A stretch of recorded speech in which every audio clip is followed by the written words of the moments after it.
Hello everyone, this is me Satiya here. मैं आपके लिए लेके आई हूँ एक क्विक रीड जो कि होगी पिक डेक। दो डेक हैं यहाँ पे मेरे पास, एक रेड है और है एक येलो।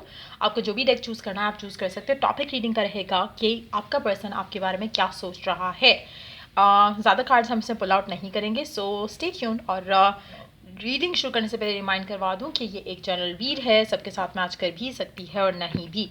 सो जो बातें, जो मैसेजेस आपकी लाइफ में आपकी सिचुएशन से मैच करते हैं, आप उन मैसेजेस को पिक करो और बाकी सबको छोड़ दो। अगर आप पर्सनल रीडिंग्स चाहते हो, पेपॉल से इजी पैसे से पेमेंट कर सकते हो। सिर्फ तभी रीच आउट करो ताकि आपका भी टाइम वेस्ट नहीं हो और मेरा भी।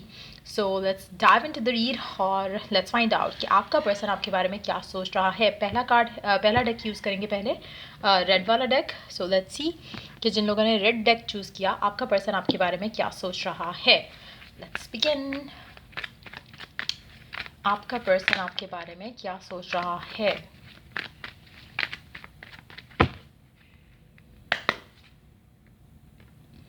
King of Pentacles, Seven of Wands, Death, Nine of Pentacles.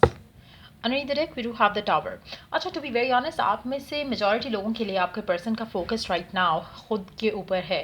To be very honest, आपके बारे में ज़्यादा सोच नहीं रहे। समहाउ जो उनका खुद के ऊपर फोकस है या अपनी करंट सिचुएशन पे अपने आप के ऊपर जो फोकस उन्होंने रखा हुआ है, उसका रीज़न बिहाइंड आप हो सकते हो, लेकिन डायरेक्ट फोकस उनका आप पे नहीं है। फॉर सम रीजंस आप में से कुछ लोगों के लिए हो सकता है कि आपके पर्सन के कुछ कैरियर गोल्स हैं जिनके ऊपर वो फोकस्ड हैं राइट नाउ, जिसके ऊपर बहुत ज़्यादा एफर्ट कर रहे हैं, क्योंकि उनको लगता है कि जब तक उनकी लाइफ का ये एरिया सेट नहीं होगा, वो शादी की तरफ या कमिटमेंट की तरफ या मैरिज की तरफ या फिर एक लविंग रिलेशनशिप की तरफ नहीं आएंगे। सो बिहाइंड ये जो उनकी मोटिवेशन है राइट नाउ, वो डेफिनेटली शायद आप हो सकते हो, लेकिन फ़िलहाल जो उनका प्राइम फोकस है वो आप नहीं हो। इट्स मोर लाइक कि उनके, अगर हम कहें कि 3 गोल हैं, उनको लगता है कि एक गोल पहले अचीव होगा तो ही मैं दूसरे की तरफ जाऊंगा। सो दूसरा गोल आप हो सकते हो, तीसरा गोल आप हो सकते हो, लेकिन पहला गोल उनका कुछ और है। उनको लगता है कि जब ये हो जाएगा तो तभी लव लाइफ के बारे में हमने सोचना है। सो उस तरह का एटीट्यूड लग रहा है। सो मुझे लगता है कि काफ़ी हद तक अपने आप को प्रिपेयर कर रहे हैं फॉर दैट लाइफ अहेड, जहाँ पे उनको लगता है कि फाइनेंशियली उनको अपने आप को बहुत सिक्योर करना है पहले। सो हो सकता है कि फाइनेंशियली ऑलरेडी काफ़ी वेल ऑफ हों, लेकिन उनका एक माइंडसेट होता है ना कि आपको अपनी लाइफ ऐसी चाहिए परफेक्ट वे में। सो वो वैसी बनाने की कोशिश कर रहे हैं, जिसकी वजह से मुझे लगता है कि आपके ऊपर ज़्यादा फोकस नहीं है। आपकी तरफ ड्रॉन होते हैं, पर एट द सेम टाइम मुझे लगता है कि जो शिफ्ट आपके लव लाइफ को चाहिए इस इंसान के साथ, उसमें आपको भी वेट करना पड़ेगा, क्योंकि ये पर्सन ज़्यादा से ज़्यादा अपने आप को उन चीज़ों के लिए प्रिपेयर कर रहा है जो कि इसको लगता है कि फाइनेंशियल स्टेबिलिटी दे सकती है। सो कहीं ना कहीं वो इसका प्राइम फोकस है। आपके बारे में मुझे नहीं लगता कि इनके पास सोचने का ज़्यादा टाइम बचता है। जिस तरह से अपने आप को इन्होंने इन्वेस्ट किया हुआ है, मुझे नहीं लगता कि इनके पास ज़्यादा टाइम है आपके लिए या कनेक्शन के लिए। सो मेजॉरिटी लोगों के लिए मुझे लगता है कि क्लैशेस हो रहे होंगे, या फिर आप ऑलरेडी सेपरेशन में चल रहे हो पर्सन के साथ, क्योंकि लव इनका फोकस नहीं है। लेकिन एक चीज़ ये डेफिनेटली चाहते हैं, आपके पर्सन चाहते हैं कि मैजिकली सारा कुछ ट्रांसफॉर्म हो जाएगा या फिक्स हो जाएगा। Once I am done with this, मैं आपके पास आ जाऊंगा। सो इनका एटीट्यूड वो है, इनको लगता है कि आप मूव ऑन नहीं करोगे। हो सकता है कि आपने ही इनको ये एक फीलिंग दी है कि आप आगे नहीं बढ़ रहे हो, आप इसका वेट करोगे या आप स्टिक अराउंड करोगे इस तरह की सिचुएशन में भी जहाँ पर ये आपको टाइम नहीं दे रहे। लेकिन एक चीज़ का इनको एक गुमान कह लो या फेथ कह लो है कि आप जैसे ही ये सब कुछ अचीव कर लेंगे जो ये करना चाह रहे हैं, उसके बाद ये आपके पास अगर आए तो आप इनको हैप्पीली वेलकम करोगे। सो वो उनका एक थॉट प्रोसेस है जिसको लेकर वो आगे चल रहे हैं।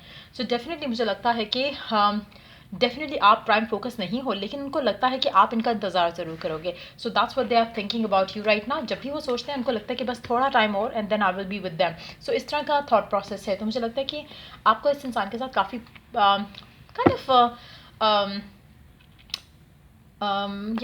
थोड़ा पेशेंट रह कर चलना पड़ेगा। और अगर आप चाहते हो तो, बट मुझे लगता है जो इनको फेथ है राइट नाउ सिचुएशन के अंदर, वो उनको आपने ही दिया है। जो मुझे लगता है कि मेजॉरिटी आप में से वेट करेंगे इस इंसान के लिए और चीज़ों को आगे बढ़ने का वेट करेंगे। बट यार, ये थी रीडिंग आप लोगों की जिन लोगों ने डेक 1 चूज़ किया। Let's move on to the people जिन्होंने डेक येलो चूज़ किया। सो लेट्स सी कि आपका पर्सन आपके बारे में क्या सोच रहा है राइट नाउ। क्या है उसके माइंड में आपको लेकर, क्या सोच रहा है आपका पर्सन आपको लेकर राइट नाउ। क्या चल रहा है उसके माइंड में आपको लेकर। Eight of swords, mental blocks, physical blocks, emotional blocks. आप में से हो सकता है कि कुछ लोगों ने या तो उस पर्सन को ब्लॉक किया हो या फिर उस पर्सन ने आपको ब्लॉक किया हो। सो डेफिनेटली मुझे नहीं लग रहा कि एज सच वो आपके बारे में सोच रहा है, और अगर सोचता भी है तो कुछ नेगेटिव सोचता है। Let's see more cards here. Okay, अच्छा, मेजॉरिटी लोगों के लिए आप अगर ब्लॉक्ड हो या फिर कम्युनिकेशन बिल्कुल ख़त्म है तो आपको सडन कुछ शिफ्ट नज़र आएगी इस इंसान के साथ। हो सकता है कि अनएक्सपेक्टेडली आपको अनब्लॉक कर दें और रीच आउट कर लें आपको, ये भी बहुत ज़्यादा स्ट्रॉन्ग चांसेस हैं। और you know from no contact to sudden contact, and वो भी अच्छा कॉन्टैक्ट, यू नो जहाँ पे चीज़ें आपको लगेगा कि वाओ मैजिकली फिक्स हो गई। सो उस तरह का कुछ आप आते देख सकते हो इस इंसान के साथ। स्पेशली अगर इसके एंड से आपको हमेशा से एक डल और डेड फीलिंग आई है कि यू नो इन्वेस्ट नहीं कर रहा पर्सन, बिल्कुल भी बातचीत नहीं कर रहा, बिल्कुल यू नो अपने आप को रिस्ट्रिक्ट कर रहा है आपसे कम्युनिकेट करने के लिए। सो मुझे लगता है कि आने वाले दिनों में आप इसके साथ कुछ पॉजिटिव देख सकोगे, जहाँ पर अनएक्सपेक्टेडली ये पर्सन आपको ना सिर्फ बात करेगा आपसे, बल्कि आपको लगेगा कि अपनी तरफ से ये इन्वेस्ट भी कर रहा है अपने आप को इस कनेक्शन के अंदर। सो कहीं ना कहीं अगर ऑलरेडी इसके बहुत सारे इसकी ज़िंदगी में इश्यूज़ चल रहे हैं जिसकी वजह से इसने शायद आपसे बातचीत ख़त्म की हुई है, या फिर आपने इसको यू नो कट ऑफ कर दिया अपनी ज़िंदगी से, ये सोच के कि ये आपको गिव नहीं कर रहा था, कमिटमेंट नहीं कर रहा था, टाइम नहीं दे रहा था, आपको रिस्पेक्ट नहीं कर रहा था, आपकी नीड्स को वैल्यू नहीं कर रहा था। तो मुझे लगता है कि अब आपको इसके अंदर वो चेंज दिखेगा, और ये वो सोच भी रहा है करंट सिचुएशन में, क्योंकि समहाउ जो आप लोगों की नो कॉन्टैक्ट सिचुएशन चल रही है, मुझे लगता है कि ये पर्सन खुद इन चीज़ों को रिजॉल्व करने की कोशिश करेगा आने वाले दिनों में। और उसका रीज़न एक ये भी पॉसिबल है कि हो सकता है इसके ऊपर फैमिली का बहुत ज़्यादा प्रेशर हो कि अपनी लव लाइफ को आगे लेकर जाओ, एंड अगर वो लव लाइफ के बारे में कुछ सोचेगा तो उसके जहन में आप आओगे, और मुझे लगता है तब आपको लगेगा कि आपका पर्सन सडनली जो है वो थोड़ा चेंज हो गया है, you know after disappointing you.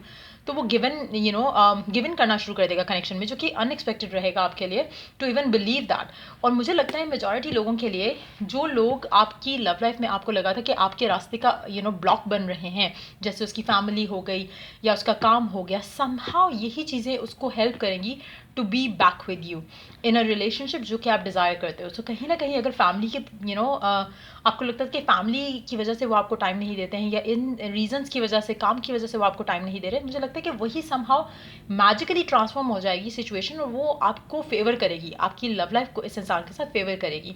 सो अगर वो अगर आपको लगता है कि जैसे उसने किसी और के साथ मूव ऑन करने की भी कोशिश की, फॉर इंस्टेंस, वो मूव ऑन करके जो उसने एक्सपीरियंस किया है वो उसको वापस आपके पास लेकर आएगा, क्योंकि वो हर वो चीज़ जो कि इससे आपको दूर उस इंसान को आपसे दूर कर रही थी, मुझे लगता है कि आपकी दुआओं के साथ, आपकी पेशेंस के साथ, आपकी बिलीफ के साथ सब कुछ उल्टा हो जाएगा, फायर बैक करेगा उन चीज़ों को जो कि आपकी लव लाइफ को ब्लॉक कर रहे थे, और समहाउ ये पर्सन आपके पास वापस आएगा। सो मुझे लगता है कि डेफिनेटली आने वाले, स्टिल मुझे लगता है कि वो जो ब्लॉक है मुझे दिख रहा है वहाँ पर, लेकिन आने वाले प्रॉब्ली 1 से 2 हफ्ते के अंदर आपको शिफ्ट नज़र आएगा इस इंसान की तरफ से, आपकी तरफ जो एटीट्यूड है इसका वो बदलेगा, और जो डिसअपॉइंटमेंट इसने आपको दी है उसको ये to make up with for that ये पर्सन आपको एफर्ट करता दिखेगा कनेक्शन में। तो वो चेंज मुझे दिख रहा है यहाँ पर। Underneath that we do have queen of swords. अच्छा, यहाँ पे मैं एक चीज़ मेंशन यहाँ पे ज़रूर करना चाहूँगी कि आप में से मेजॉरिटी लोग शायद अपना फेथ जो है इस इंसान को लेकर लूज़ कर रहे हो। आपको लगता है कि शायद कभी चीज़ें बदलेंगी नहीं, पर्सन कभी पॉजिटिवली आपको कनेक्शन में गिवन नहीं करेगा, लेकिन मुझे लगता है कि आपको सरप्राइज़ करने वाला है आने वाले कुछ दिनों में। सो ये आप देख सकते हो आने वाले टाइम में। एंड मुझे लगता है कि आपका पर्सन आपको लेकर करंट सिचुएशन को लेकर डेफिनेटली डिसअपॉइंटेड है। वो चाहता है कि चीज़ें रिजॉल्व हों आप दोनों के दरमियान में। सो ये थी रीडिंग आप लोगों की। अगर आपको हेल्प किया हो, गाइड किया हो, तो लाइक शेयर सब्सक्राइब जरूर करो। चलिए द नेक्स्ट रीडिंग आप लोगों के लिए। Take care, bye.